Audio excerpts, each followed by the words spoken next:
most populated city in India, with more people arriving here every minute. It's a melting pot of cultures, religions, and cuisines.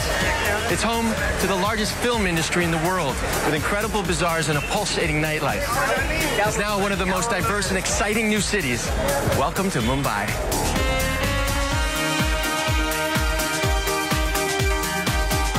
Mumbai is in the western state of Maharashtra, on a peninsula stretching southwest from mainland India. I'm going to explore its historical downtown areas, the throbbing central district, the Dharavvi slum, and the cool northern suburbs. I'm also taking 2 trips out of the city, to the sea fort of Muru Janjira and to Ellora and its monumental cave system.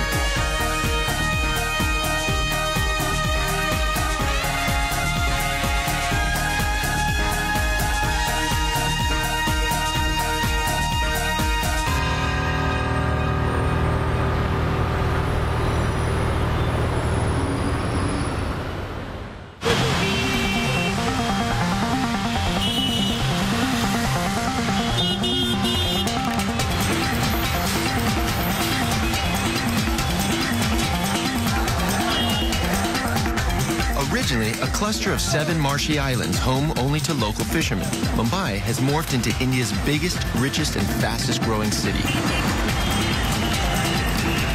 This transformation was begun by the Portuguese in the 16th century and continued by the British, who used it as a vital port for trade and gave it the name Bombay. Since independence, the city has continued to expand rapidly and is now home to a staggering 20 million as people from all over India come here to seek their fortune. And the area which has seen the greatest change in recent years is Bandra, in the northern suburbs. Due to its chic and laid-back attitude, Bandra is the coolest suburb in Mumbai, and this hotel, Le Sutra, is in the heart of it all. Le Sutra is one of a new breed of boutique hotels springing up all over Bandra. It reflects perfectly this new urban cool. Hello. Good afternoon. How are you? Excellent. Thank you. I'd like to check in. Would you have a reservation with us? Zay Harding. Let me just check that. The best room you got. We'll try that, sir. Le Sutra is the world's first Indian art hotel, and each room is themed around a traditional Indian belief. I'm staying in Shringar, which means the art of adornment and romance. Yes. All the 14 rooms in the property are uniquely designed. Love this couch. Wow, very ornamental. Every single attribute in the room talks about a certain aspect about beauty. So you can see the Nathani lamp there. So Nathani is an ornament that women wear on their noses. Like a nose ring. It's like a nose ring. For beauty. Yes. That's the bindi. That's the emblem that a woman wears between her eyes. The red dot. Yes. Yeah. The painting actually talks about the different moods of a woman. This is basically from the woman's point of view to seduce the man. Yes. I'll take it. It's a very sexy room. I feel like it's nice. Traffic is really chaotic. They're kind of crazy. They don't respect like the lights. So they don't respect nothing. We've been using mainly the taxi because it's easy and always find taxis up in the streets. And you're not depending on schedules of trains or buses. So it's kind of easy. Just they take you to the right spots you want to see.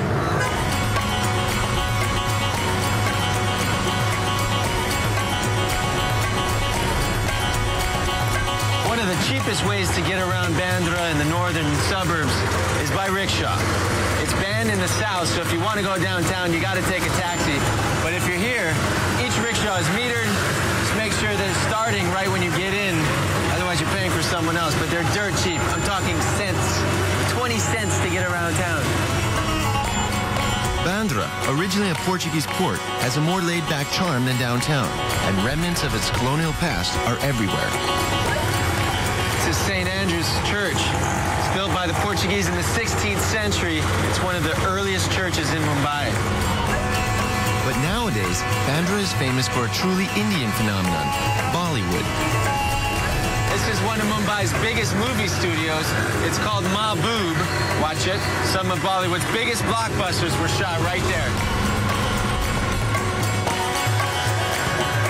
It seems everyone's crazy about Bollywood around here.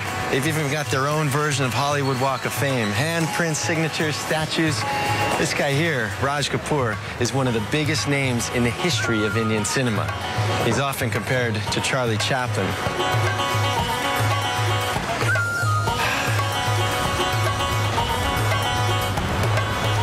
Its thriving movie industry and coastal location has made Bandra the hottest place to live in Mumbai.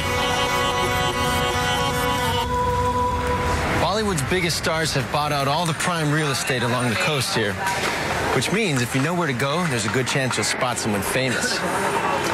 And as you can see, I'm not the only one with this idea. Whose house is this? Shah Rukh Khan. Oh, this is Shah Rukh Khan's house. I'm an American. Oh, yeah, nice to see you. Not an issue. You are not terrorist. Shah Rukh Khan has starred in over 50 Bollywood movies and is considered one of the most influential names in Indian culture. He's the romance hero of our country. So when you're with a girl, you think you're like him and you... Yeah. Yes? Very wonderful. Is he a very beautiful man? Yes. The most beautiful? Whoa! My goodness, you're turning red. Yeah, you love him, huh? Yeah. What would you say to him if you saw him? You just stand there going...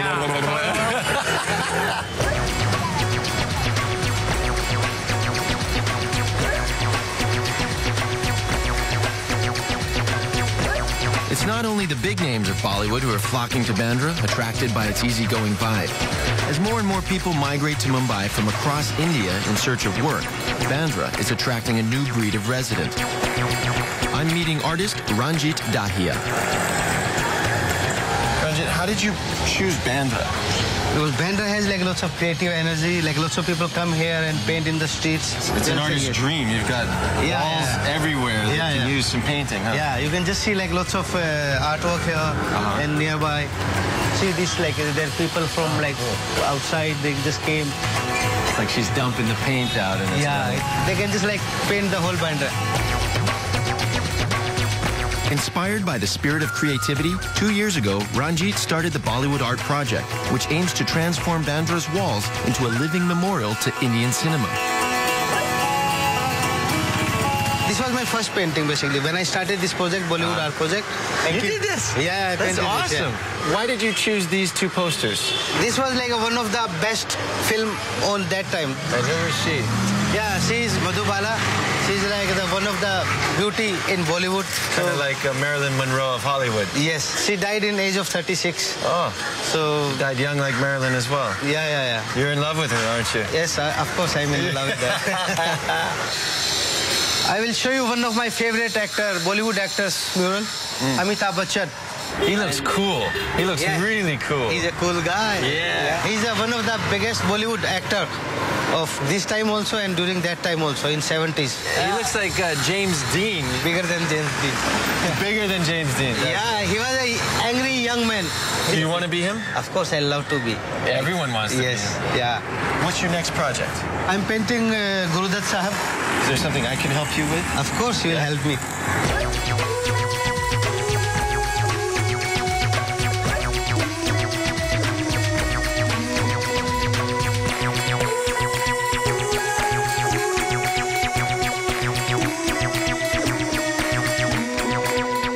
He reminds me of Clark Gable. Oh, yeah, okay. just as cool, black and white, same little mustache. Yeah, that's true. All right. Thank you so much. Yeah, that was a real honor to work with you.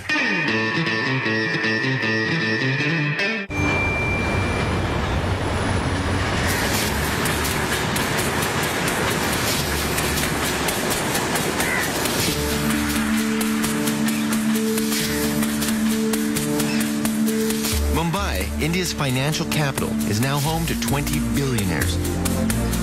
At the other end of the scale, in the shadow of the priciest real estate in the country, are some of the city's poorest areas.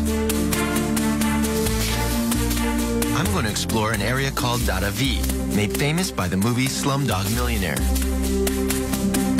From up here, you get a nice perspective of the layout. Just over there is Bandra, the northern suburb where all the Bollywood stars live. Separated by this marshland, right on his back door, is Dharavi, one of the largest slums in Asia, and certainly the largest in India.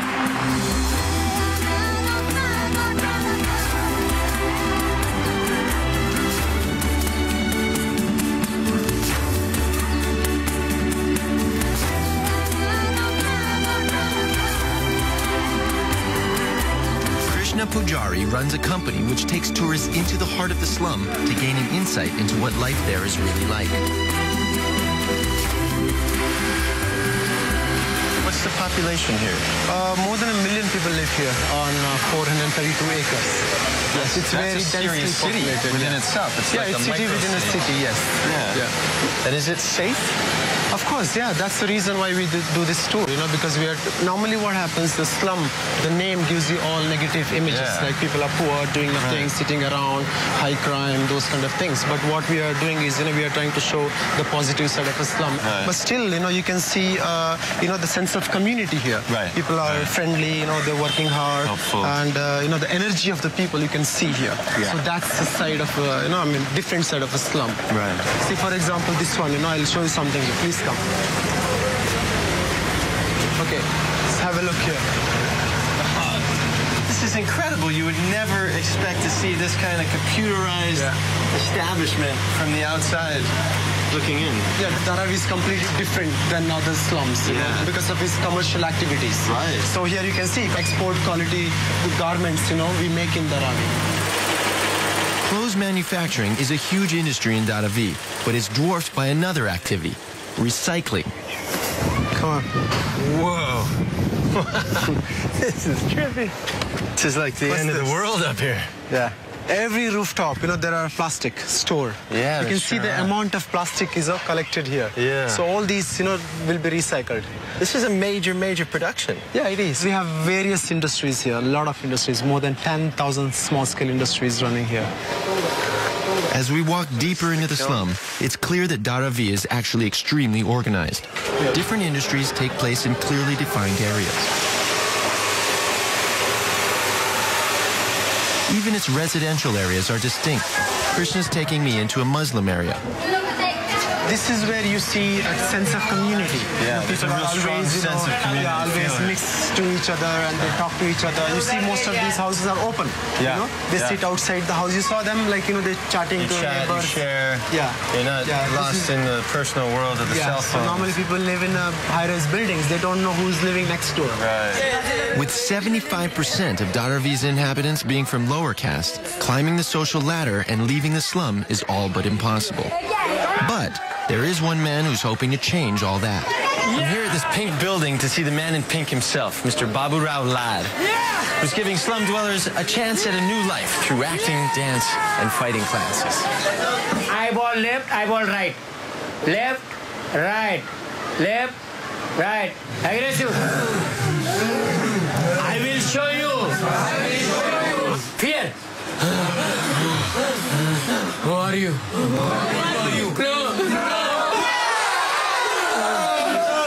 Will you marry me? For around $3 a month, slum dwellers get a chance to learn the principles of Bollywood acting. Coming from a Western performing arts background, it seems a little over the top, but you can't deny that it's great fun. Very good, very good. Very good. I think if you only come to see Taj Mahal, you miss real India. Because the real beauty of India, it's in the street, it's in the slum, it's the real life. It's dirtiness, beauty in the same time, roughness, sweetness, all is together and you have to take it as it is. If you don't see that part, it's like you live in a bubble. I have to admit, after seeing Slumdog Millionaire, I had certain expectations about this place. I thought I was going to see poverty and grime and dirt. But actually what I found was a very organized community full of happy, eager, hopeful, friendly, professional people who just welcomed me and made me feel very safe. And, they wanted us to understand what they're doing.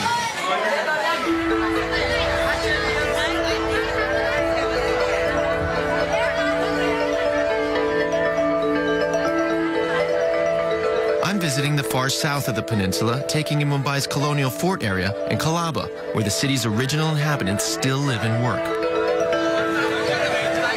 Before Mumbai existed, this was just a sleepy fishing village home to the Koli people. They lived on the coast and got up every morning, uploaded their catch right here at Sassoon Docks. And today, it's still going strong. It's now Mumbai's largest fish market, and the best time to visit is first thing in the morning when the day's catch is auctioned off. This fish market goes on every day of the week, but keep in mind that Hindus, which make up a majority of the Indian population here in Mumbai, don't eat fish on Tuesdays, Thursdays, or Saturdays. And being as today is a Thursday, what we're seeing here is only 30% of what normally goes on at this port.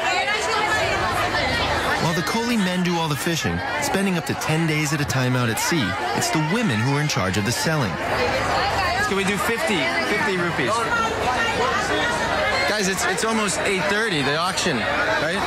They will not part their fish for 50 rupees.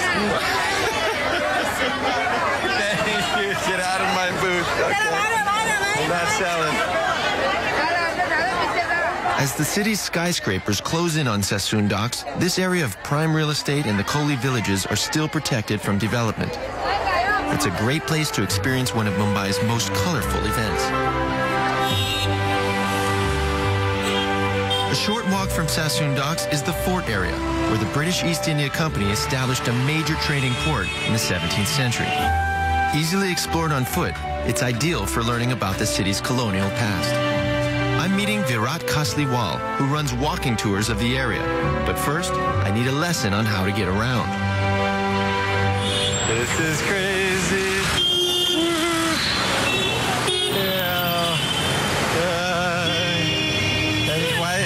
Why do you do this with Congratulations. You don't think they're going to hit us? You got to do that to let them know that you're crossing. Come help me. And they better stop. If they don't want to be arrested, they better stop. Of the many buildings built by the British in Bombay, there's none more iconic than Victoria Terminus, now called CST Station. Completed in 1888, it took 10 years to build at a cost of £260,000. At the time, the most expensive building in Asia. It's now the second most photographed building in India after the Taj Mahal. It's majestic. Look at that. It's beautiful.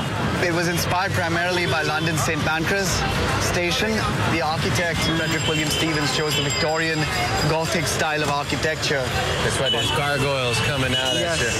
What was the attitude of the people here when England came in and just started developing huge buildings like this? In Bombay, unlike the rest of India, relations between the British and the locals were very different. Here they coexisted peacefully. They liked each other. If you see the entryway, you've got a lion on the left side and you've got a tiger on the right. So it symbolizes the fact that the British wanted to imply to the locals that this is as much ours as it is yours. This is one of the busiest stations in India. Today, there isn't a single square inch of the country that isn't connected through the rail network. And that was probably the greatest legacy that the British left behind. The British left the city in 1948, and on street level, it's unrecognizable from the time of the Raj.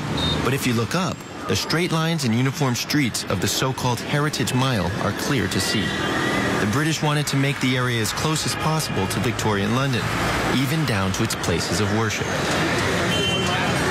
This is the St. Thomas's Cathedral. At 350 years old, this is the oldest standing building in the city of Mumbai. There was a 5-year period from the 1860s to 1865 when Bombay went through this huge cotton boom. But they never really expected the boom to end. So they spent so much of the funds on the construction of the Eastern Edge. And when the boom came to an abrupt end, they realized that they didn't have enough funds to finish the rest of the building. And that's why there's this huge difference in architecture where you've got Gothic stonework in the apse chancel, but you've got a much more subtle version for the rest of the building. In a way, it's kind of cool because this becomes the focal point for the whole cathedral. Without actually realizing it in this mistake, the apse chancel became the center of attention. People walking in, the first thing they're going to see is the ornate beauty. They say that had the original design been executed, it would have rivaled Westminster Abbey in terms of beauty. The city's most important monument and a structure which symbolizes the power and majesty of British rule is the Gateway of India. This was at one point in time the exact spot from which every international citizen would come into India. It was built to commemorate the visit of King George V and Queen Mary in 1911. For the first time in 250 years, a ruling king and queen are actually coming to India. To check out their territory. To check out their territory, yes, absolutely. The Gateway is also a monument to the end of British rule in India. the last British troops to leave Indian soil in 1948. The first Somerset Light Infantry left right from this spot over here, and that ended almost 300 years of British rule in India. Wow. So they came in through this gate, built the monument, and then left through the gate as well. So full circle. Absolute closure. Yeah.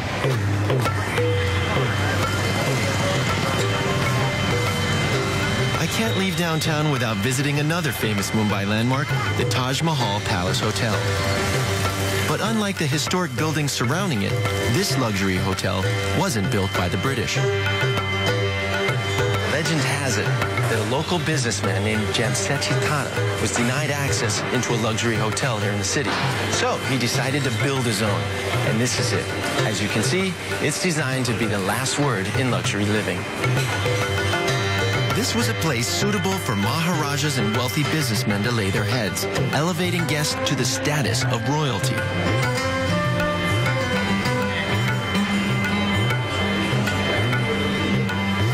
The architecture was revolutionary. This grand central staircase is cantilevered, so it uses no pillars and it appears to float. The dome at the top was built with the same steel they used to construct the Eiffel Tower.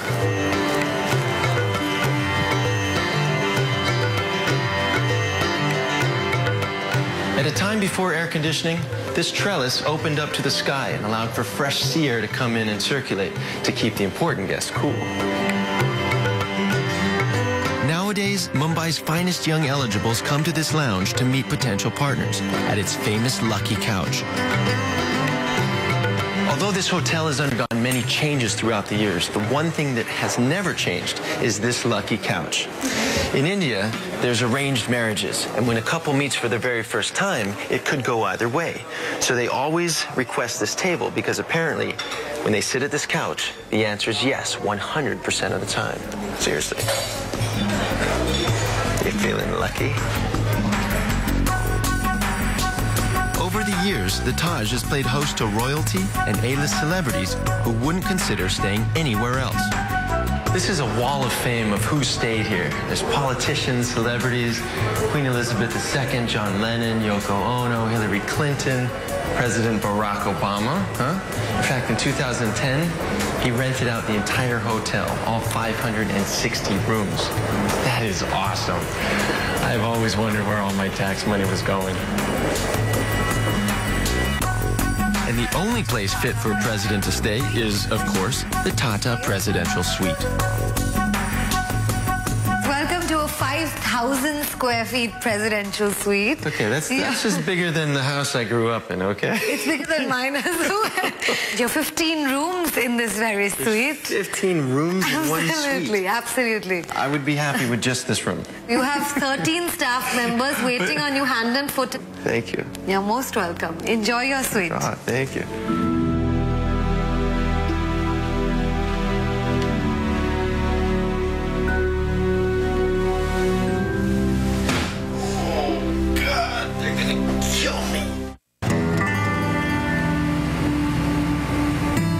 The constant buzz of Mumbai can become overwhelming, so I'm doing what many Mumbai cars do and heading out of the city for the day.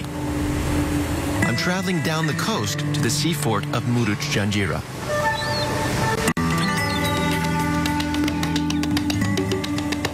From the gateway of India, public ferries depart every hour for the mainland. And it's then a 2-hour taxi ride to where sailboats depart for the fort. Wish me luck, I'm embarking on my big journey. It looks like we're all in the same boat, but...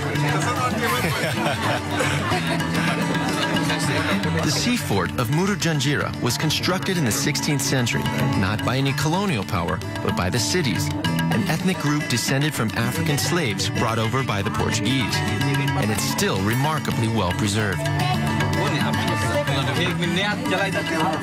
So one of the most brilliant things about this place was that you can't see this entrance from the other side. But once you get here, you still got to figure out how to get off the boat without falling in the water.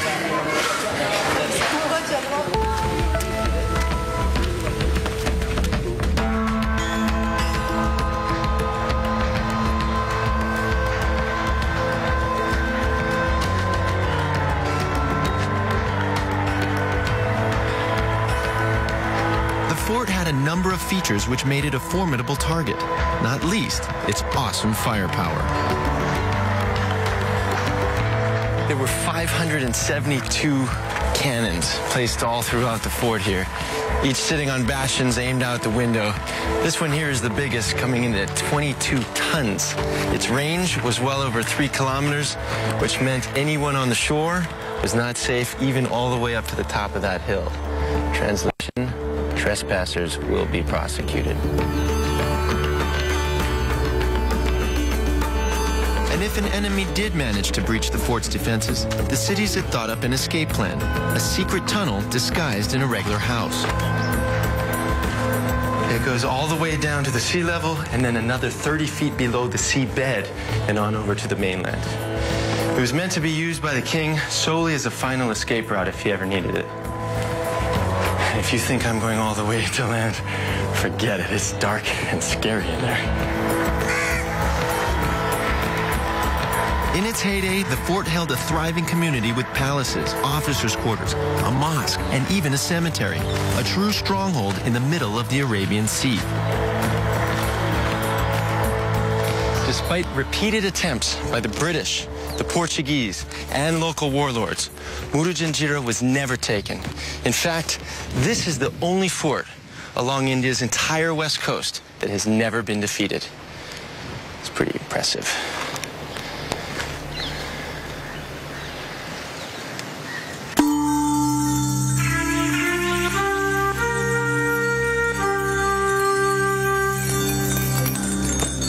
Back in Mumbai, I'm going into the heart of the city, exploring the areas of Mahalaxmi and Kamatipura, home to the city's most vibrant bazaars and colorful streets. Wow, this is a production. Not something you see every day unless you live here, of course. Down here are hundreds of cubicles, and within each one is a dobiwala or city washerman. And every morning they're responsible for getting up and cleaning all the clothes in the city, old school style.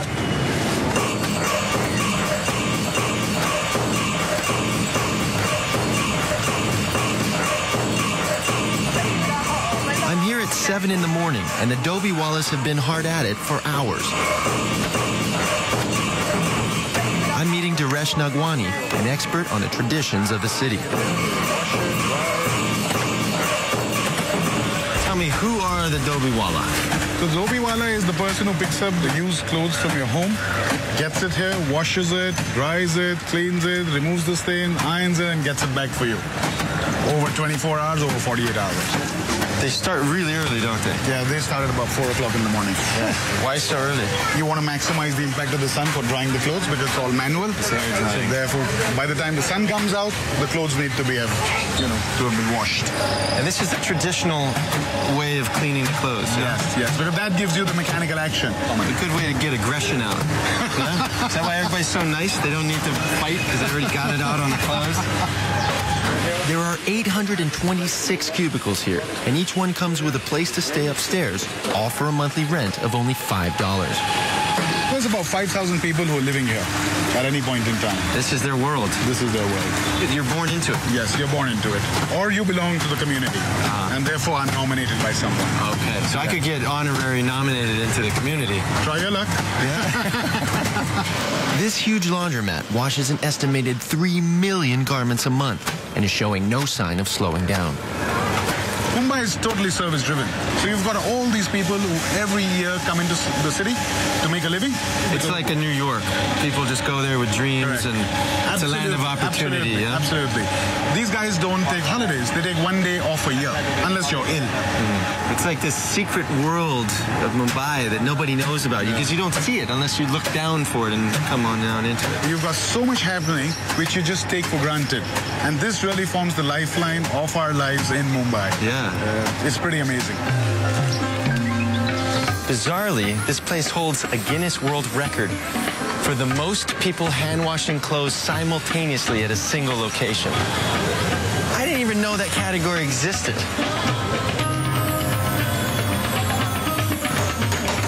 A short ride from the Dhobi Ghat is an area called Kamatipura, home to the city's most famous market.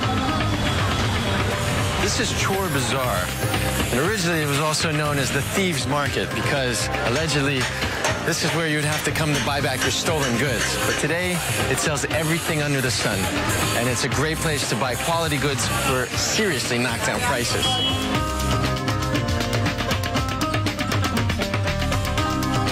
Deepa Krishna runs walking tours of the area and is an expert at seeking out those hidden gems.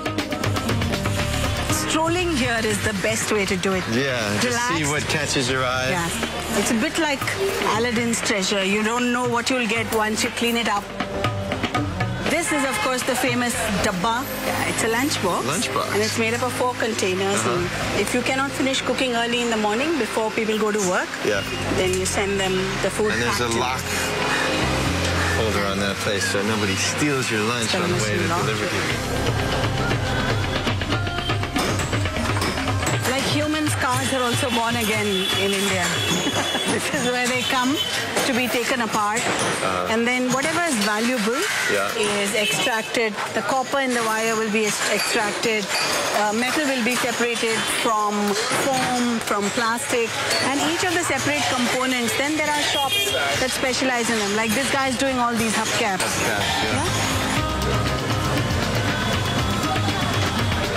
Deepa is also passionate about the city's food, and as evening falls, she takes me to a Muslim sweet shop on nearby Muhammad Ali Road.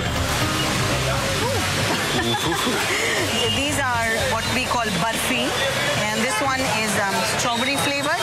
This one is a mix of dry fruits that's been roasted and then cooked.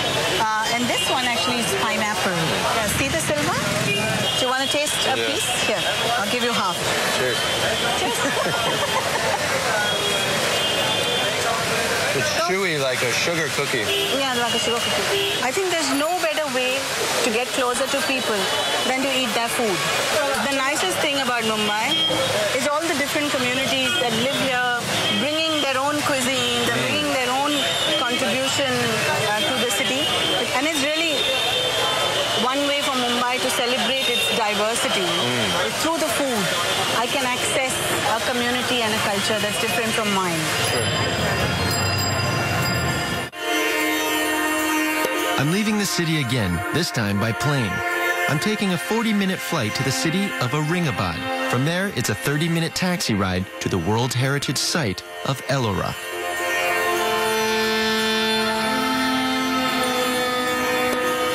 Dating from the 6th to the 10th century, Ellora's man-made caves, dug into a basalt cliff, are regarded as the greatest example of cave excavation architecture in the entire world. Ahmed Busole is my guide for the day, and we're starting at the grandest, a Hindu temple called Kailash.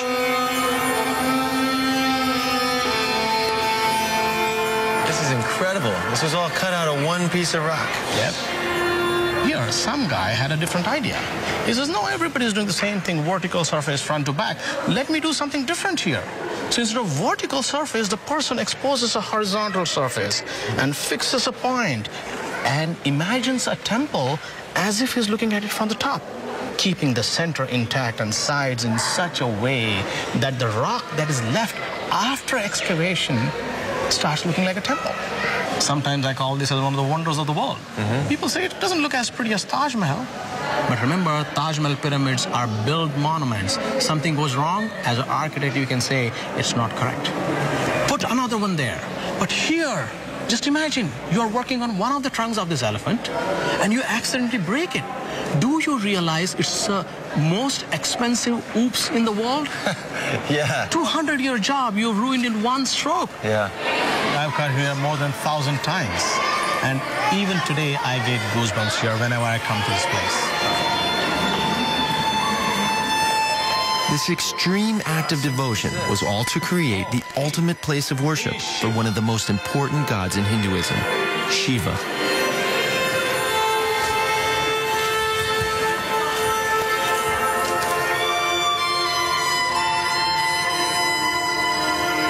So, what do you see here? I see an elephant, a pillar, a temple, a bridge.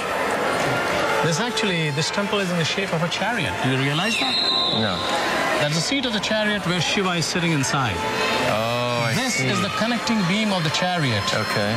And we are standing right on the yoke of the chariot. Okay. And they say that this chariot is so huge that you can't have horses or the bullocks drawing it. So you have two elephants. This is one elephant and one on the other side.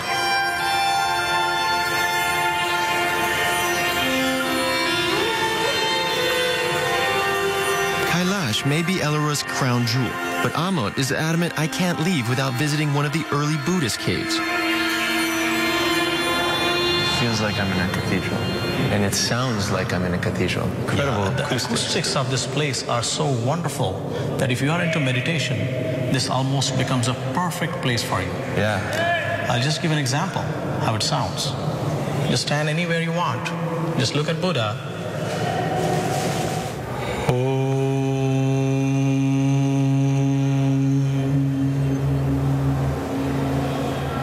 Mani Padme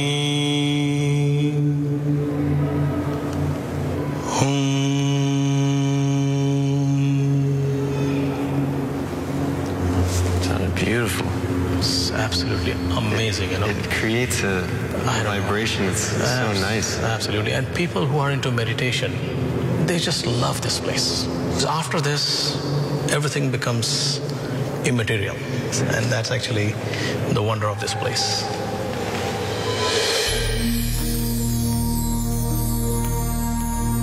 Back in Mumbai, I'm visiting two of the earliest parts of the city to be settled, Girgaon and Dadar, both steeped in history and tradition. I'm starting in Dadar's Shivaji Park, nowadays famous for its cricket academies. However, I'm looking for something a little more traditional. I've come to this park at 7 in the morning because I've just learned of an ancient form of yoga called Malakam. Mala means strength and Kam means pole. I love yoga, so this should be interesting.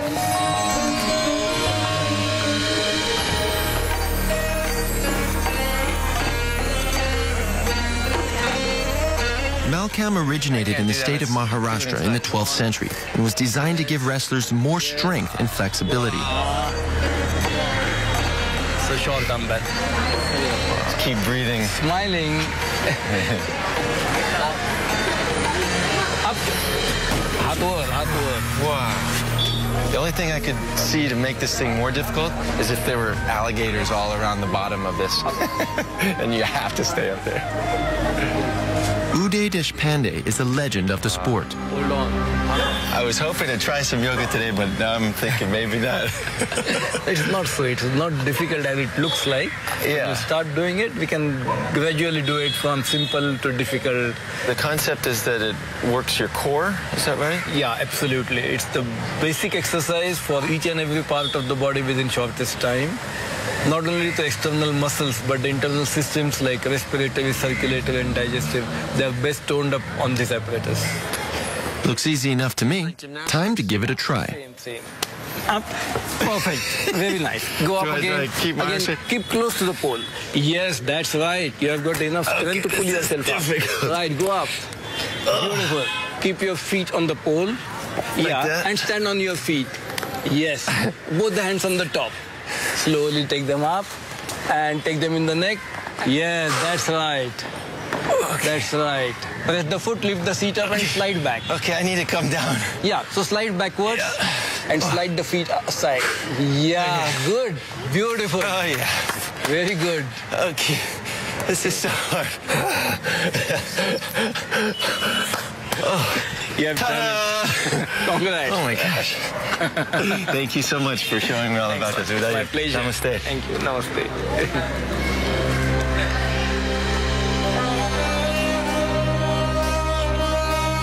Next, I'm traveling south to Gamdevi, and a place connected with the most important event in India's history. It was here that the movement to end British rule began under the country's most revered figure, Mahatma Gandhi. Tucked away on this quiet tree-lined suburb is the home where Gandhi lived between 1917 and 1934. And it's actually in this building that he planned and coordinated this movement for civil disobedience. Today, it's preserved as a memorial to the life of the great man himself.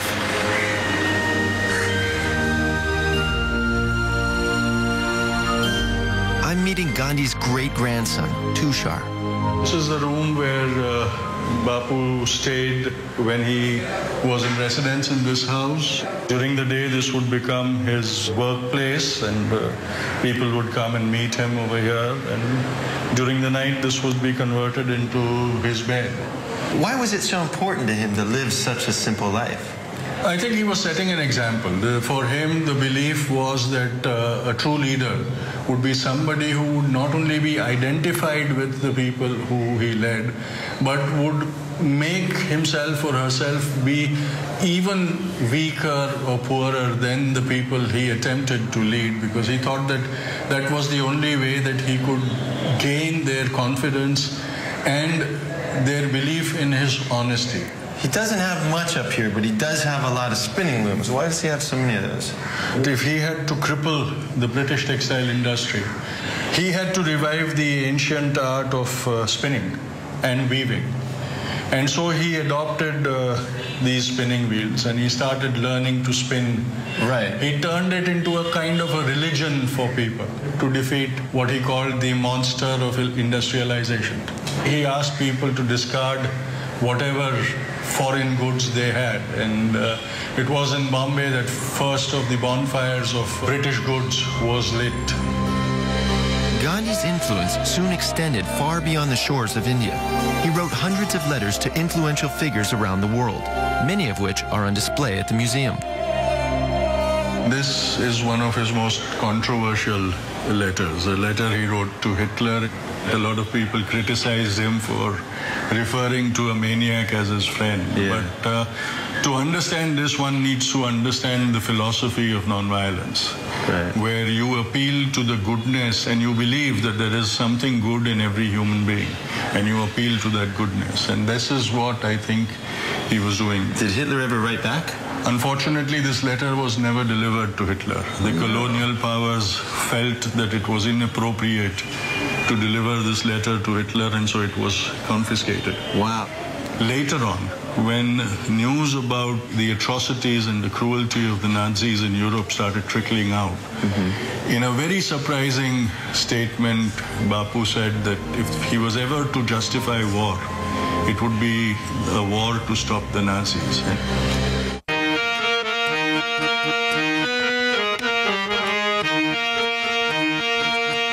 For the last part of my journey, I'm jumping on Mumbai's famous rail network, traveling up to the suburb of Juhu on the Western Line, getting off at Villaparle Station. With Mumbai city streets often gridlocked, the quickest way to get between downtown and any suburb is by train. It's also the cheapest. It's also the most crowded. Over 8 million people ride this train network every single day, making it the most overloaded in the world. You have to be aggressive. Otherwise, you will be stayed only on station. You cannot even board the train. You are a warrior while you are entering the train. You're a warrior when you enter the train. So you commute each day? Yes, there is no actually direct bus route or a taxi route to my college. And it has become a part of our life.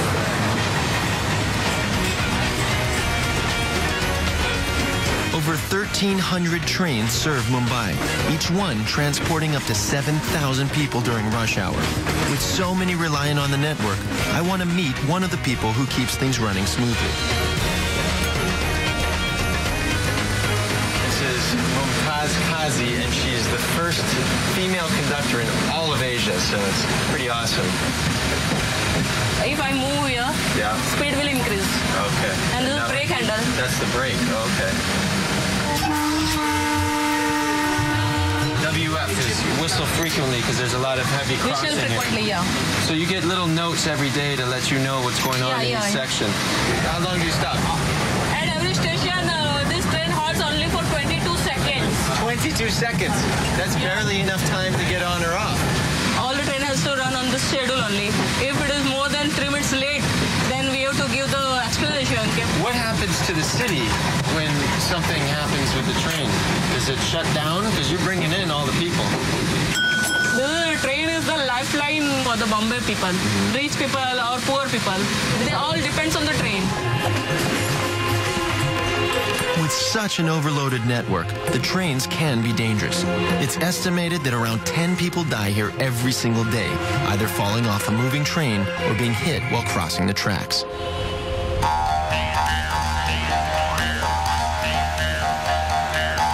I'm finishing my trip on Juhu's famous beach, where every evening the city comes to unwind and take in the sunset over the Arabian Sea.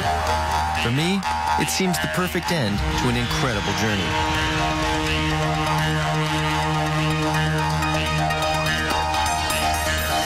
Full of contrast and diversity, Mumbai is colorful and chaotic. Its 7 islands merged into one big super city, giving it a feeling of many worlds crammed into a tiny little space. Its hardworking and resourceful people come from every walk of life, and I've been touched by their warmth and kindness. Their energy is buzzing, exhilarating, addictive, and unforgettable. It may be overwhelming for some, but I, for one, have loved every minute of it. Mumbai.